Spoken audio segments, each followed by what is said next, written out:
ஆகையால் அந்த திருஷ்டாந்தத்தின்படி ஒருவனாகிலும் கீழ்ப்படியாமையினாலே விழுந்து போகாதபடிக்கு நாம் இந்த இளைப்பாறுதலில் பிரவேசிக்க ஜாக்கிரதையாயிருக்க கடவோம்.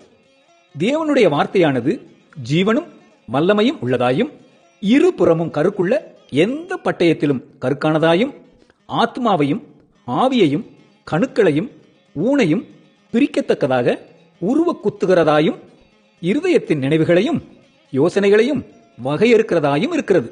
அவருடைய பார்வைக்கு மறைவான சிருஷ்டி ஒன்றுமில்லை. சகலம் அவருடைய கண்களுக்கு முன்பாக நிர்வாணமாயும் வெளியரங்கமுமாய் இருக்கிறது. அவருக்கே நாம் கணக்கு ஒப்புவிக்க வேண்டும்.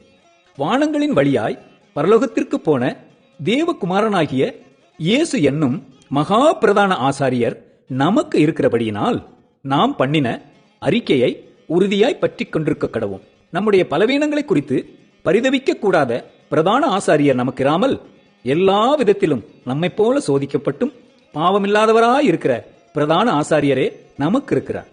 ஆதலால் நாம் இரக்கத்தை பெறவும் ஏற்ற சமயத்தில் சகாயம் செய்யும் கிருபையை அடையவும் தைரியமாய் கிருபாசனத்தண்டையிலே சேரக்கடவும்.